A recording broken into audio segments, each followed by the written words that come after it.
চিকিৎসকের পরামর্শ ছাড়া আয়রন ট্যাবলেট খাওয়া উচিত নয়। এছাড়া প্রতিদিন কতটুকু পরিমাণে আয়রন জাতীয় খাবার খেতে হবে তা একজন পুষ্টিবিদ আপনাকে জানাবেন।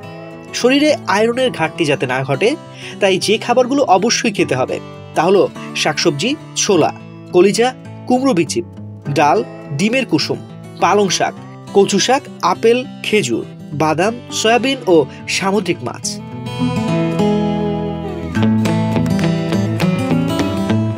দেহে বিভিন্ন কারণে আয়রনের অভাব দেখা দিতে পারে, তবে কিছু কিছু অসচেতনতা এর কারণ হিসেবে কাজ করে।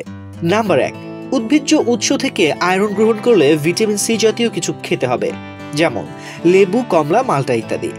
না হয় উদ্ভিজ্জ উৎস থেকে প্রাপ্ত আয়রন মানবদেহে শোষিত হবে না, তার ফলে ঘাটতি দেখা দিতে পারে।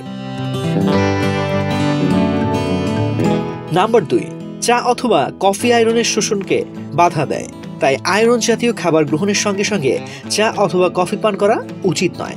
বিশেষ করে ডিম, মাছ, মাংস, বাদাম ইত্যাদি খাবারের সঙ্গে চা বা কফি খাওয়া উচিত নয়। নাম্বার 3, দীর্ঘদিন ক্যালসিয়াম সাপ্লিমেন্ট গ্রহণের ফলে আয়রনের ঘাটতি দেখা দিতে পারে, কেননা ক্যালসিয়াম আয়রনের শোষণকে ব্যাহত করে। অতএব ক্যালসিয়াম ডাক্তার বা পুষ্টিবিদের পরামর্শ ছাড়া খাওয়া যাবে না। তো আসুন নিজে জানি, অন্যকে জানাই, আয়রনের ঘাটতি দূর করি। তাই এসব বিষয়ে অবহেলা না করে সবাইকে সচেতন হওয়ার পরামর্শ দিচ্ছেন চিকিৎসকরা।